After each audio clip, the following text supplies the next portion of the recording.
فحملته فانتبذت به مكانا قصيا فجاءها المخاض إلى جذع النخلة قالت يا ليتني مت قبل هذا وكنت نسيا منسيا۔ پس مریم حمل سے ہو گئیں اور اسی وجہ سے وہ یکسو ہو کر ایک دور کی جگہ چلی گئیں۔ پھر درد ذہ انہیں ایک کھجور کے تنے کے نیچے لے آیا اور بے ساختہ زبان سے نکل گیا کہ کاش میں اس سے پہلے ہی مر گئی ہوتی اور لوگوں کی یاد سے بھی بھولی بسری ہو گئی ہوتی۔ سامعین، اب آیتوں کی تفسیر سماعت کیجیے۔ مریم علیہ السلام کھجور کے تنے کے پاس چلی گئیں۔ مروی ہے کہ جب آپ فرمان الہی سن چکی اور اس کے آگے گردن جھکا دی تو جبرائیل علیہ السلام نے ان کے کرتے کے گریبان میں پھونک ماری، جس سے انہیں بحکم باری تعالی حمل ٹھہر گیا۔ اب تو سخت گھبرائیں اور یہ خیال کلیجہ مسوسنے لگا کہ میں لوگوں کو کیا منہ دکھاؤں گی، لاکھ اپنی برات پیش کروں، لیکن اس انوکھی بات کو کون مانے گا۔ اسی گھبراہٹ میں آپ تھیں، کسی سے واقعہ بیان نہیں کیا تھا۔ ہاں، جب آپ اپنی خالہ زکریا علیہ السلام کی بیوی کے پاس گئیں تو وہ آپ سے معانقہ کر کے کہنے لگیں، بچی اللہ کی قدرت سے اور تمہارے خالو کی دعا میں اس عمر میں حاملہ ہو گئی ہوں۔ آپ نے فرمایا، خالہ، میرے ساتھ یہ واقعہ گزرا اور میں بھی اپنے تئیں اسی حالت میں پاتی ہوں۔ چونکہ یہ گھرانہ نبی کا گھرانہ تھا، وہ قدرت الہی پر اور صداقت مریم علیہ السلام پر ایمان لائیں۔ اب سے یہ حالت تھی کہ جب کبھی یہ دونوں پاک عورتیں ملاقات کرتیں تو خالہ صاحبہ محسوس فرماتی کہ گویا ان کا بچہ بھانجی کے بچے کے سامنے جھکتا ہے اور اس کی عزت کرتا ہے۔ ان کے مذاہب میں یہ جائز بھی تھا۔ اسی وجہ سے یوسف علیہ السلام کے بھائیوں نے اور آپ کے والد نے آپ کو سجدہ کیا تھا، اور اللہ تعالیٰ نے فرشتوں کو آدم علیہ السلام کے سامنے سجدہ کرنے کا حکم دیا تھا۔ لیکن ہماری شریعت یعنی شریعت محمدیہ صلی اللہ علیہ وسلم میں یہ تعظیم اللہ تعالیٰ کے لیے مخصوص ہو گئی اور کسی دوسرے کو سجدہ کرنا حرام ہو گیا، کیونکہ یہ تعظیم الہی کے خلاف ہے اور اللہ کی جلالت کے شائع نشان نہیں۔ امام مالک رحمہ اللہ فرماتے ہیں، عیسیٰ اور یحییٰ علیہم السلام خالہ زاد بھائی تھے۔ یہ دونوں خالہ زاد بھائی نہیں تھے بلکہ ماموں بھانجے تھے، دونوں ایک ہی وقت حمل میں تھے۔ یحییٰ علیہ السلام کی والدہ اکثر مریم علیہ السلام سے فرماتی تھیں کہ مجھے تو ایسا معلوم ہوتا ہے کہ میرا بچہ تمہارے بچے کے سامنے سجدہ کرتا ہے۔ امام مالک رحمہ اللہ فرماتے ہیں، اس سے عیسیٰ علیہ السلام کی فضیلت ثابت ہوتی ہے، کیونکہ اللہ نے آپ کے ہاتھوں اپنے حکم سے مردوں کو زندہ کیا اور مادر زاد اندھوں اور کوڑیوں کو بھلا چھنگا کر دیا۔ جمہور کا قول تو یہ ہے کہ آپ 9 مہینے تک حمل میں رہے۔ اکرمہ رحمہ اللہ فرماتے ہیں 8 ماہ تک، اسی لیے 8 ماہ کے حمل کا بچہ عموماً زندہ نہیں رہتا۔ ابن عباس رضی اللہ عنہما فرماتے ہیں حمل کے ساتھ ہی بچہ ہو گیا۔ ممکن ہے کہ آپ نے آیت کے ظاہری الفاظ سے یہ سمجھا ہو، کیونکہ حمل کا الگ ہونے کا اور درد ذہ کا ذکر ان آیتوں میں فا کے ساتھ ہے اور فا تعقیب کے لیے آتی ہے، لیکن تعقیب ہر چیز کی اس کے اعتبار سے ہوتی ہے۔ جیسے عام انسانوں کی پیدائش کا حال سورہ مومنون کی آیت نمبر 12 میں ہے، وَلَقَدْ خَلَقْنَا الْإِنسَانَ مِنْ سُلَالَةٍ، جس میں ہے اللہ فرماتے ہیں کہ ہم نے انسان کو بجھتی ہوئی مٹی سے پیدا کیا، پھر اسے بصورت نطفہ رحم میں ٹھہرایا، پھر نطفے کی پھٹکی بنائی، پھر اس پھٹکی کو لوتھڑا بنایا، پھر اس لوتھڑے میں ہڈیاں پیدا کی۔ یہاں بھی 2 جگہ فا ہے اور ہے بھی تعقیب کے لیے، لیکن حدیث سے ثابت ہے کہ دونوں حالتوں میں 40 دن کا فاصلہ ہوتا ہے، جیسا کہ بخاری اور مسلم میں ہے۔ قرآن کریم کی سورہ حج کی آیت نمبر 63 میں ہے، أَلَمْ تَرَ أَنَّ اللَّهَ أَنزَلَ مِنَ السَّمَاءِ مَاءً فَتُصْبِحُ الْأَرْضُ مُخْضَرَّةً، یعنی کیا اے نبی آپ نے نہیں دیکھا کہ اللہ تعالیٰ آسمان سے بارش برساتے ہیں، پس زمین سرسبز ہو جاتی ہے۔ ظاہر ہے کہ پانی برسنے کے بہت بعد سبزہ اگتا ہے، حالانکہ فا یہاں بھی ہے، پس تعقیب ہر چیز کی اس چیز کے اعتبار سے ہوتی ہے۔ سیدھی سی بات تو یہ ہے کہ مثل عادت عورتوں کے اپنے حمل کا زمانہ پورا گزارا۔ مسجد میں ہی مسجد کے خادم ایک صاحب اور تھے جن کا نام یوسف نجار تھا۔ انہوں نے جب مریم علیہ السلام کا یہ حال دیکھا تو دل میں کچھ شک سا پیدا ہوا، لیکن مریم علیہ السلام کے زہد اور اتقاء و عبادت و ریاضت، رب ترسی اور حق بینی کو خیال کرتے ہوئے انہوں نے یہ برائی دل سے دور کرنی چاہی۔ لیکن جوں جوں دن گزرتے گئے حمل کا اظہار ہوتا گیا۔ اب تو خاموش نہ رہ سکے، ایک دن با ادب کہنے لگے کہ مریم، میں تم سے ایک بات پوچھتا ہوں، ناراض نہ ہونا۔ بھلا بغیر بیج کے کسی درخت کا ہونا، بغیر دانے کے کھیت کا ہونا، بغیر باپ کے بچے کا ہونا ممکن بھی ہے؟ مریم علیہ السلام یوسف نجار کا مطلب سمجھ گئیں اور جواب دیا کہ یہ سب ممکن ہے۔ سب سے پہلے جو درخت اللہ تعالیٰ نے اگایا وہ بغیر بیج کے تھا۔ سب سے پہلے جو کھیتی اللہ تعالیٰ نے اگائی وہ بغیر دانے کی تھی۔ سب سے پہلے اللہ نے آدم علیہ السلام کو پیدا کیا، وہ بن باپ کے تھے بلکہ بن ماں کے تھے۔ ان کی تو سمجھ میں آ گیا اور مریم علیہ السلام کو اور اللہ تعالیٰ کی قدرت کو نہ جھٹلا سکے۔ اب مریم صدیقہ علیہ السلام نے جب دیکھا کہ قوم کے لوگ ان پر تہمت لگا رہے ہیں تو آپ ان سب کو چھوڑ چھاڑ کر دور دراز چلی گئیں۔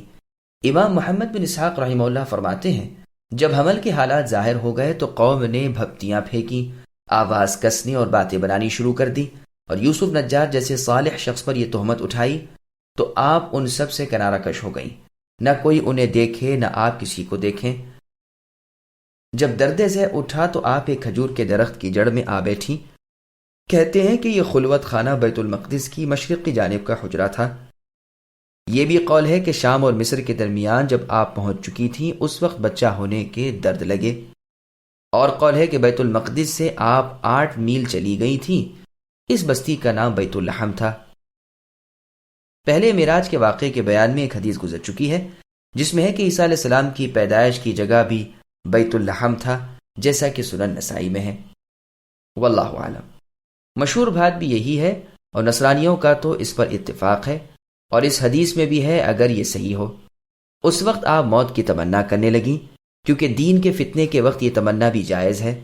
جانتی تھیں کہ کوئی انہیں سچا نہ کہے گا، ان کے بیان کردہ واقعے کو ہر شخص من گھڑا سمجھے گا، دنیا آپ کو پریشان کر دے گی اور عبادت و اطمینان میں خلل پڑے گا، ہر شخص برائی سے یاد کرے گا اور لوگوں پر برا اثر پڑے گا۔ تو فرمانے لگی کاش کہ میں اس حالت سے پہلے ہی اٹھا لی جاتی، یعنی مر گئی ہوتی، بلکہ کاش کہ میں پیدا ہی نہ کی جاتی۔ اس قدر شرم و حیا دامنگیر ہوئی کہ آپ نے اس تکلیف پر موت کو ترجیح دی اور تمنا کی کہ کاش کہ میں کھوئی ہوئی اور یاد سے اتری ہوئی چیز ہو جاتی، کہ نہ کوئی یاد کرے، نہ ڈھونڈے، نہ ذکر کرے۔ حدیثوں میں موت مانگنے کی ممانعت وارد ہے۔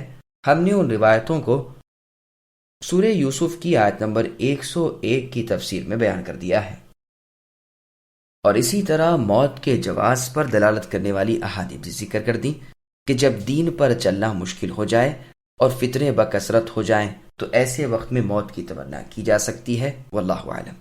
فناداها من تحتها ألا تحزني قد جعل ربك تحتك سريا وهزي إليك بجذع النخلة تساقط عليك رطبا جنيا فكلي واشربي وقري عينا فإما ترين من البشر أحدا فقولي إني نذرت للرحمن صوما فلن أكلم اليوم إنسيا۔ اتنے میں مریم علیہ السلام کو نیچے سے ہی آواز دی کہ آزاردہ خاطر نہ ہو، آپ کے رب نے آپ کے پاؤں تلے ایک چشمہ جاری کر دیا ہے، اور اس درخت کھجور کے تنے کو اپنی طرف ہلائیے تو یہ آپ کے سامنے تر و تازہ پکی کھجوریں گرا دے گا۔ اب چین سے کھاؤ اور پیو اور آنکھیں ٹھنڈی رکھو۔ اگر تمہیں کوئی انسان نظر پڑ جائے تو کہہ دینا کہ میں نے رب رحمان کے نام کا روزہ مان رکھا ہے، میں آج کسی شخص سے بات نہ کروں گی۔ سامعین، اب آیتوں کی تفصیل سماعت کیجیے۔ مریم علیہ السلام کے لیے انعامات الہی، من تحتہا کی دوسری قرات من تحتہا بھی ہے۔ یہ خطاب کرنے والے جبرائیل علیہ السلام تھے۔ عیسیٰ علیہ السلام کا تو پہلا کام وہی تھا جو آپ نے اپنی والدہ کی برات و پاک دمنی میں لوگوں کے سامنے کیا تھا۔ اس وادی کے نیچے کے کنارے سے اس گھبراہٹ و پریشانی کے عالم میں جبرائیل علیہ السلام نے یہ تشفی دی تھی۔ یہ قول بھی کہا گیا ہے کہ یہ بات عیسیٰ علیہ السلام نے ہی کہی تھی۔ آواز آئی کہ غمگین نہ ہو، آپ کے قدموں تلے آپ کے رب نے صاف شفاف شیرین پانی کا چشمہ جاری کر دیا ہے، یہ پانی آپ پیجئے۔ ایک قول یہ ہے کہ اس چشمے سے مراد خود عیسیٰ علیہ السلام ہے، لیکن پہلا قول زیادہ ظاہر ہے کہ اس چشمے سے مراد پانی کا چشمہ ہے۔ چنانچہ اس پانی کے ذکر کے بعد ہی کھانے کا ذکر ہے کہ کھجور کے اس درخت کو ہلائیے، اس میں سے تر و تازہ کھجوریں جھڑیں گی، وہ کھائیں۔ کہتے ہیں یہ درخت سوکھا پڑا ہوا تھا، اور یہ قول بھی ہے کہ پھلدار تھا۔ بظاہر ایسا معلوم ہوتا ہے کہ اس وقت وہ درخت کھجوروں سے خالی تھا، لیکن آپ کے ہلاتے ہی اس میں سے اللہ تعالیٰ کی قدرت کے اظہار کے طور پر کھجوریں جھڑنے لگیں۔ کھانا پینا سب کچھ موجود ہو گیا اور اجازت بھی دے دی۔ فرمایا کھائیے، پیجیے اور دل کو مسرور رکھیے۔ عامر بن میمون رحمہ اللہ کا فرمان ہے کہ نفاس والی عورتوں کے لیے تر کھجوروں اور خشک کھجوروں سے بہتر اور کوئی چیز نہیں۔ آیت میں تساقط کی دوسری قرأت تساقط بھی ہے، مطلب تمام قرأتوں کا ایک ہی ہے۔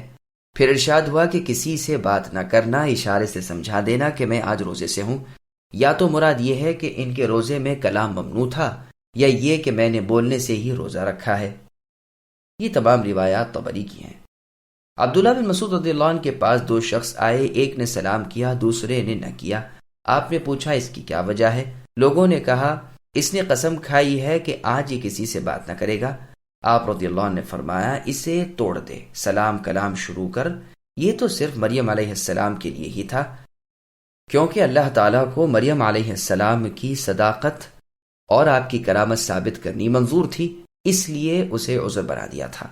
عبد الرحمن بن زید رحمہ اللہ کہتے ہیں جب عیسیٰ علیہ السلام نے اپنی والدہ مریم سے کہا کہ آپ گھبرائیں نہیں، تو آپ نے کہا میں کیسے نہ گھبراؤں، خاوند والی میں نہیں، کسی کی ملکیت کی لونڈی باندھی میں نہیں، مجھے دنیا نہ کہے گی کہ یہ بچہ کیسا ہوا، میں لوگوں کے سامنے کیا جواب دے سکوں گی، کون سا عذر پیش کر سکوں گی؟ ہائے کاش کہ میں اس سے پہلے ہی مر گئی ہوتی، کاش کہ میں نسیم منسیہ ہو گئی ہوتی۔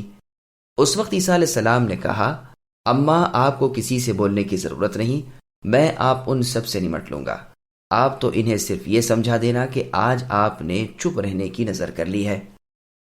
یہ بات عیسیٰ علیہ السلام نے اپنی والدہ مریم سے اس وقت کہی جبکہ آپ ابھی ان کے پیٹ ہی میں تھے، یعنی عیسیٰ علیہ السلام اپنی والدہ کے پیٹ میں تھے اور یہ سب کچھ کہہ رہے تھے۔ واللہ اعلم۔